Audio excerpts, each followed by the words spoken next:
భీమిలి నియోజకవర్గంలో పోతినమల్లపల్లి లక్ష్మణపాలెం గ్రామంలో నా ఓటు ఉంది. ఈసారి వైఎస్ఆర్ కాంగ్రెస్ పార్టీకే ఓటేద్దాం. మరి వైఎస్ఆర్ కాంగ్రెస్ పార్టీకి ఎందుకు వేద్దామంటే విద్యా, వైద్యం, సంక్షేమం దీనిపై మరి ముఖ్యమంత్రి వర్యులు దృష్టి సారించారు కాబట్టి, అంటే ఒక కులంతో, ఒక మతంతో, ఒక ప్రాంతం, ఒక పార్టీతో సంబంధం లేకుండా అర్హులైన ప్రతి వారికి సంక్షేమ పథకాలు అందించారు కాబట్టి పేదవాడికి కావాల్సింది మూడు: వైద్యం, విద్య, ఇల్లు.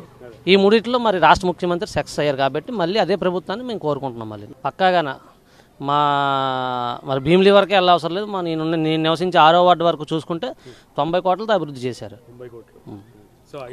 ఐడియా ఉంది. మూర్తి 3 మళ్ళీ ఈసారి ఆయన అధికారంలోకి వస్తే భీమిలిలో ఎప్పటి నుంచో దీర్ఘకాలంగా ఉన్న సమస్యలు కొన్ని అయితే ఉన్నాయి. మన పంచగ్రామాల సమస్య, సింహాచలం సమస్య ఒకటి, దాని మీద ఆల్రెడీ పోరాడుతున్నారు.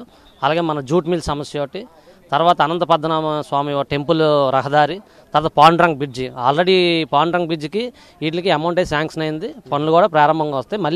మళ్ళీ మాకు ఇక్కడ స్థానిక శాసనసభ్యులుగా ఎన్నికైనట్లయితే ఈ దీర్ఘకాల సమస్యలన్నీ మాకు తీరుతాయని మా యొక్క ఆశ.